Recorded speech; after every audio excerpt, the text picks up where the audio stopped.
የብልጽግና አገዛዝ አማራ ክልል ላይ እያደረገ ያለውን ጦርነት በአሸናፊነት ለማጠናቀቅ ፕሮፓጋንዳዎችን በመንዛን ጭምር የአማራ ሕዝብ የህልውና ትግል ለማኮላሸት እየጣረ ቢሆንም የህልውና ትግሉ ግን በጸናለት ላይ ቆሞ ከመሰረታዊ የድል መንገዱ ሊደናቀፍም ሆነ ሊገታ አልተቻለውም።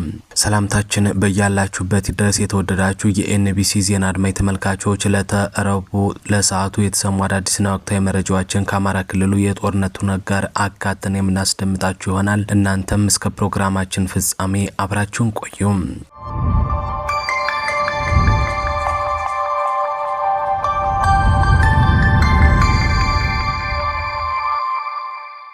በአማራ ክልል እየተደረገ ካለው የህልውና ትግል ጋር ተያይዞ በየአካባቢያቸው ሲታገሉ የቆዩ የአማራ ፋኖ ኃይሎች አሁን ላይ አፋብኃ የተሰኘ መታገያና ማታገያ አንድ ወጥ የሆነ ድርጅትን በመመስረት በጋራ ብርቱ ተጋድሎ እያደረጉ ነው።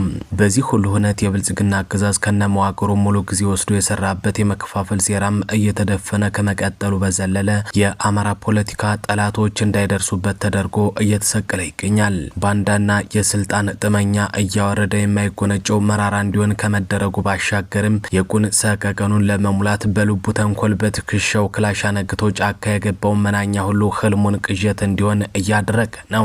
ኢትዮጵያ ላይ እንደ ሀገር፣ አማራ ላይ ደግሞ እንደ ህዝብ እየደረሱ ያሉ ግፎችን ለማስቆም የተጀመረው የህልውና ትግል በእውነተኛ የህልውና ታጋዮች ከመንገዱ ሳይዛነፍ የቀጠለ ሲሆን ከባለፈው ጊዜ ጀምሮ እስካሁን የተደረገው የነፍጥ ትግል በሁሉም የአማራ ግዛቶች በወታደራዊ ድሉ በኩል ድርቅ ሳይመታው እዚህ ላይ የደረሰ ሲሆን አሁን ላይ ነፍጠኛው የአማራ ትውልድ የብልጽግናውን አገዛዝ በየወደ ውጊያው እያንበረከከ ድልን እየተቀዳጀ ይገኛል። በትናንትናው ዕለትም በአራቱም የክልሉ ክፍለ ግዛት አውደ ውጊያዎች የተደረጉ ሲሆን የአማራ ፋኖ ብሔራዊ ኃይል አፋብኃ አካል የሆነው አሞራ ውብነህ 3ኛ ኮር ሰሜን ብርቅዬ ክፍለ ጦር ራስ ደጀን ብርጌድ በጎንደር ቀጠና በወሰደው ከፍተኛ እርምጃ በርካታ የመከላከያ ሰራዊት አባላትን በመደምሰስ ድል ተቀዳጅቷል። የአገዛዙ ጥምር ጦር በአምስት ማዕዘን በመግባት ደጋ መረባ ላይ ካምፕና ምሽግ በመስራት ለመዋጋት የሞከረ ቢሆንም ሽንፈትን ከማስተናገድ ውጪ አልተሳካለትም። የአፋብኃ የሰሜን ብርቅዬ ክፍለ ጦር ራስ ደጀን ብርጌድ ከግንቦት 19ኛ ወር 2017 ዓ.ም ጀምሮ እስከ ትላንት ባደረገው ተጋድሎና በፈጸመው መብረቃዊ ጥቃት 26 ሙት 15 ከባድ ቁስለኛ ያገዛዙን ኃይሎች አድርጓል። ከጥቃት ሸሽቶ ያመለጠው ደግሞ ከመረባ ተጠራርጎ እንዲወጣ መደረጉን የተሰማ በሸዋ ቀጠናም በአራት አቅጣጫ የገባው የአገዛዙ የጦር ሰራዊት ሽንፈትን አስተናግዷል። በትናንትናው ዕለት መነሻውን ከመራቢቴ ዓለም ከተማና ከንሳሮ ወረዳ እንዲሁም ከሚዳሬማ ወረዳ ያደረገው የአገዛዙ የጦር ሰራዊት በደጃዝማች የተሰማ እርገጥ የክፍለ ጦር በ3ኛ ሻለቃ አንዲት ክራር እንዲሁም በ2ኛ ሻለቃ ካሳ ሻለቃ እንዲሁም በ4ኛ ሻለቃ አስማረዳኝ ሻለቃ ተመቷል። በእርምጃው በርካታ ሰራዊት ሙትና ቁስለኛ ሆኖ የተረፈው ሸሽቶ እንዲመለስ መደረጉ ነው የተነገረ። የደጃዝማች የተሰማ እርገጥ የክፍለ ጦር 3ኛ ሻለቃ ጠላት ከለሚ እንሳር ወረዳ የተነሳውን ያገዛዙ ኃይል ጀማ ወንዝ ላይ ደፈጣ በማድረግ ያገዛዙ ጥምር ጦር አስከሬኑን ጭኖ ወደ ነበረበት እንዲመለስም አድርጎታል። በመቀጠልም ከፌጥራ ተነስቶ 4ኛ ሻለቃ ወዳለችበት በመንቀሳቀስ በሶስት አቅጣጫ የመክበብ ሙከራ ለማድረግ የሞከረው የመከላከያ ሰራዊት አባላት በአስማረዳኝ ልጆች ጎራንዴ የተባለች ቀበሌ ላይ ደፈጣ በማድረግ የአገዛዙ ጥምር ጦር ላይ ከፍተኛ የሆነ ቁሳዊና ስነ ልቦናዊ ክሳራ በማድረስ የጠላት ኃይል ላይ እርምጃ መውሰዳቸው ነው የተረጋገጠ።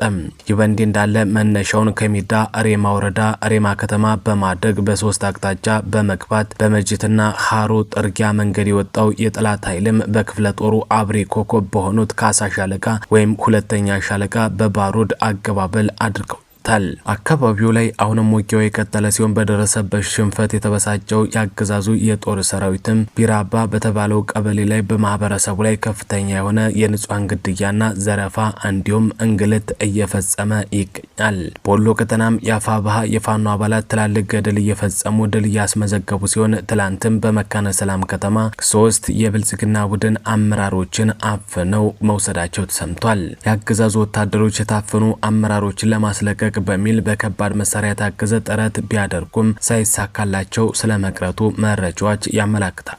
በደቡብ ወሎ ዞን በምዕራብ ወረዳዎች ከሚገኙ ከተማ መስተዳድሮች መካከልም አንዷ በሆነች መካነ ሰላም ከተማ አቶ መሐመድ አራጌ የተባለ የመንገድ ትራንስፖርት ቢሮ ኃላፊን ጨምሮ 3 የብልጽግና ቡድን አመራሮች በፋኖ ታፍነው መወሰዳቸው ተረጋግጧል።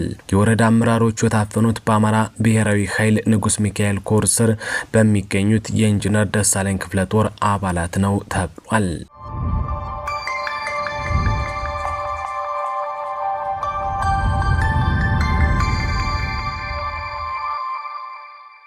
በሌላ በኩል ያገዛዙ ዘረፋና አምባገነንነት አሁንም እንደቀጠለ ነው። በጎጃም ቀጠና በወንበርማ ወረዳ ሽንዲ ከተማ የመሸገው የአብይ አህመድ ኃይል በየቀበሌዎች እየተንቀሳቀሰ የህዝብን ሀብትና ንብረት መዝረፍ፣ መደብደብ፣ መድፈር፣ እድሜያቸው 18 ያልሞላ ወጣቶችን ከትምህርት ገበታቸው እያፈናቀለ በኃይል ወደ ጦር ሜዳ እያፈሰ አሁንም እየወሰደ ነው ተብሏል። ያገዛዙ ስርዓት የፋኖን ፖለቲካዊም ሆነ ወታደራዊ አቅሙ መቋቋም ሲያክተው ከህዝብ ጋር ያለውን የተጣበቀ ግንኙነት ለማሻከርና ፋኖን ከህዝብ ለመነጠል በሚል በወረዳው በሚገኙ በተለይም ሽንዲ ዙሪያ ቀበሌዎች ላይ ዘራፊዎችን በማደራጀት ህዝቡን እያዘረፈና እየመዘበረ ይገኛል ነው የተባለ።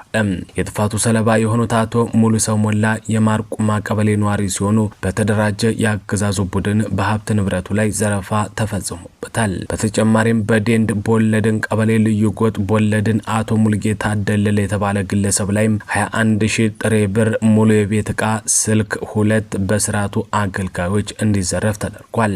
በዚህ ሁሉ መካከል ሆኖ ደግሞ የአብይ አህመድ አገዛዝ በፋኖ ኃይሎች እየደረሰበት ያለውን መራር ሽንፈት ለመቀልበስና ታጋዮችን ለየብቻ ለመብላት የመነጣጠል ዘመቻ እያካሄደ ይገኛል። ሆኖም ግን የፋኖ ኃይሎች አንድ በመሆን የብልጽግና አገዛዝን እቅድ እያከሸፉት ነው። አገዛዙ ከዚህ በፊትም የመነጣጠልና የመከፋፈል ዘመቻ ሲያካሄድ የቆየ ቢሆንም የአማራ ፋኖ ብሔራዊ ኃይል ምስረታ ድንኳን ጥሎ እንዲነፋረቅ አድርጎታል። የአፋብኃ መመስረት ደግሞ ትግሉ ከጀመረበት ጊዜ ጀምሮ ያለምንም ማቋረጥ በሙሉ ልቡ ሲደግፈው ለነበረው ወዳጅም ልቡን በደስታ የሞላ የምስራች ሆኖታል። የመዋቅራዊ አንድነት ክፍተቶችን በቅጡ ባለመረዳት መሀል ሰፋሪ ሆኖ ሲወዛወዝ ለነበረው ኃይልም ለውሳኔ የሚያበቃውን እውነት እንዲያውቅም አድርጎታል። ትላንት በየቀበሌና ወረዳ ከተሞች በሚተዋወቁ ወጣቶች ብቻ የተጀመረውና በጋራ ስሜትነት የፈነዳው የአማራ ትግል ዛሬ የሚታወቅ የሰንሰለት ያለውና የምስራቅ አፍሪካ ግዙፍ ታጣቂ ኃይል ለመሆንም በቅቷል። የአማራ ትግል ጠላቶቹ ሲፈልጉ የሚዘግኑት የሰፈር ስጦ ከመሆን ወጥቶ ገፍተውት የማይወድቅ መሰረት ያለው እንዲሆንም ተደርጓል። ሆኖም አሁን ላይ ትግሉን ከብልጽግና በላይ ከበለጸጉ ባንዶች መጠበቅ ደግሞ አስፈላጊ ነው። የአማራን ትግል የሚደግፉ የሚመስሉ ስትራቴጂካል ባዲኖች ለአማራ ፋኖ ተቋማዊ ምስረታ ክፉ ግንቦች የነበሩ ቢሆንም የማይሸነፈው የአማራ ትውልድ ግን የክፋት ግንቡን ንዶ በተፈጥሯዊ ወንድማማችነቱ ጸንቷል። እነዚህ የባዲን ስውር ኃይሎች ፋኖች የተለያየ ርዕዮተ ዓለም የሚያራምዱ አስመስለው በማራገብ በጋራ እንዳይቆሙ ለማድረግ ሰርቷል። የባዲንን የተሟላ ፖለቲካዊ ስብና ተላብሰው የሚተውኑ እኩይ ገጽ ባህሪያት ከኢትዮጵያ እስከ አሜሪካ በተዘረጋ መረባቸው ያጠመዱት የልዩነት ወጥመድ ተበጥሶ ባዶነታቸውንም አሳይቷቸዋል። የበለጠ ሞላውን አብነን የመሰሉ የተሸጡ ሰርጎ ገቦችም ጫካ ሆነው የማሻሻጥ ሙከራ አድርገዋል። ነገር ግን አንዱም የብልጽግና ህልም አልተሳካም። ቅዳቸው ቅዠት ብቻ ሆኖ የቀረው ደግሞ ትግሉ የነቁ ጀግኖች እጅ ላይ ስለሆነ ከመሆኑ ባለፈ የአማራን ህዝብ መሰረታዊ የትግል ምሰሶች ከፋኖ ይልቅ ብልጽግና ይመልስልናል ብለው የሚጠብቁ ወደ ሰፊ ፖለቲከኞች የተስፋቸው ውሸትነት በተግባር እየተጋለጠ ነው። ትውልዱን ከራሳቸው የሆድ ሚዛን ውጭ አድርገው የመመልከት አቅም የሌላቸው ገባሪዎች ፋኖ የወሰንና ማንነት ጉዳዮችን እንደሸጠ ፕሮፓጋንዳ ለመስራት ሲሞክሩ ፋኖ ደግሞ የምታገለው ለአማራ ግዛቶች ነው በማለት ከሰሞኑ ቅስማቸው መስፈሩ አይዘነጋም። የእነዚህ ኃይሎች ተደጋጋሚ ውንጀላ ደግሞ ፋኖ ከህወሓትና ከኤርትራ ጋር እየሰራ ነው የሚል ነው። እርግጥ እነዚህ ልበ ስውራን የቤተ መንግስቱ ትይዩ የሆኑ የጫካ ብልጽግና ሸኔ ሙሉ ቤዙ ኬንያ እንደሆነ ማንሳት አይፈልጉም። የአማራ ትግል የደረሰበት ደረጃ እንኳን ከሀገር ውስጥና ከጎረቤት ኃይሎች ምዕራብ አፍሪካ ሄዶ የዲፕሎማሲ ግንኙነት ቢመሰርት የሚያሸማቅቅ አይደለም። ፖለቲካ ሁልጊዜ የምትወስድበትና የምታሸንፍበት ብቻ ለጋስ መንገድ አይደለም። ይልቁንም መጠነኛ ሰጥቶ ብዙ የማትረፍ ቀመር ነው። ዓለም ከዚህ ውጭ ያለ የፖለቲካ መንገድም የላትም። እንደ አስፈላጊነቱ የጋራ ጠላትን ለመምታት ቀይ መስመሮች የተበጁለት ግንኙነት ሊመሰረት ይችላል። ከ7 ዓመት በፊት ወደ 4 ኪሎ የገባው አብይ አህመድ የሀገሪቱ ሚኒስተርና የአንድ ክልል ከፍተኛ አመራር ሆኖ የሀገሩን ሚስጥር ለሲአይኤ ሲያቀብል እንደነበር ማስተዋስ እዚህ ላይ ተገቢ ነው። ፋኖ እንዲህ ባሉ ክህደቶች ውስጥ እንዲገባ ሆናዊ ቁመናው ብቻ ሳይሆን ማህበራዊ ስሪቱ ግን አይፈቅዱለትም። ፋኖ የፈጠረው ምንድነው የሚለውን ስንመለከት ደግሞ መላው የአማራ ግዛት መልክዓ ምድር ሳይገድበው በትግል ሲናጥ የከረመው ለአንድ አይነት አላማ ነው። በየትኛውም የጦር ሜዳ ላይ ያለው ፋኖ የትግል አላማው የአማራን ህዝብ ህልውናና ነጻነት ማረጋገጥ ነው። እንዲህ ያለውን ግዙፍ ትግል እየመሩ ያሉ ፋኖች በተለይም ክፍለ ሀገራዊ አደረጃጀቶችን በማጠናከር በየቀጠናቸው ጠንካራና ውጤታማ ትግል ሲያደርጉ መክረማቸው ይታወሳል። ትግሉ የደረሰበት ደረጃና ወቅታዊ አደረጃጀቱ ሊመጣጠን ባለመቻሉ ደግሞ ሌላ በአማራነት ጥላ ስር የሚቆም ኃይል የማቋቋም ፍላጎትን ፈጥሯል። ይህ ደግሞ በትግሉ ቀጣይነት ላይ የመወሰን ዕጣ ፈንታ ያለው ነው። በተለያዩ አላማ የተነሱ የፖለቲካ ኃይሎች በትግል ጉዟቸው ላይ ለሚገጥሟቸው ተመሳሳይ ጉዳዮች ሲሉ ቅንጅት፣ ውህደት ወይም ግንባር ሊፈጥሩ ይችላሉ። ይህ እንደየፖለቲካ ውዱ የሚወሰን ሲሆን እንደ አማራ ባለ ትግል ውስጥ ደግሞ ከጠላት ብዛት፣ ከፖለቲካዊ ከባቢና ከዓላማ አንጻር ሌላኛውን በጋራ የመምራት ተመራጭ ነው። የነፍጥ ትግሉ ተመሳሳይ መነሻና መዳረሻ ያለው በመሆኑ በክልሉ ያለውን ኃይል ብቻ ሳይሆን ባሻገር የሚከናወኑ ትግሎችን ለመጀመር ይህ ሁነኛ ስልት ነው። አራቱ የፋኖ አደረጃጀቶች የመሰረቱት የአማራ ፋኖ ብሔራዊ ኃይል አፋብኃ ማዕከላዊ ኮማንድ በሂደት ላይ ያለ ተቋም መሆኑም የተቾችን ምክንያታዊነት ያሳያል። የህልውና ጉዳይ ይዞ ጫካ የገባው ኃይል ታክቲካል ግንኙነቶችን አስቀድመን ባነሳነው መንገድ ከሌሎች ጎረቤት ኃይሎች ጋር ሊፈጠር ይችላል እንጂ ስትራቴጂካሊ ትግል መንገዱን ከነሱ ጋር አይቀይስም። ወያኔ እንደገባ የተመሰረተው ኤዲሃቅ ለዚህ በታሪካዊ ማሳያነትም ይጠቀሳል። የሀፓ መኢሶን መድን ኡጋንዳ የነበረው መከላከያ ሰራዊት የዩኒቨርሲቲ ተማሪዎች የጋምቤላና የቤንሻንጉል ነጻ አውጪዎች ኤዲሃቅን መስርተው እንደነበር የሚታወስ ነው። ሀገራዊ ድርጅት የነበረው ኢህአፓም ከብሔር ድርጅቶች ጋር ታክቲካል ህብረት መስርቶ ነበረ። በሁለ ነገራቸው ተመሳስሎሽ ያላቸው ኃይሎች ልክ እንደ አማራ ፋኖ ብሔራዊ ኃይል በወጥ ተቋም የሚጠሩና በጋራ የሚመሩ በሂደትም ተለይተው የሚታወቁ ግለሰብ መሪዎች የሚኖሩትን አደረጃጀት ይከተላሉ።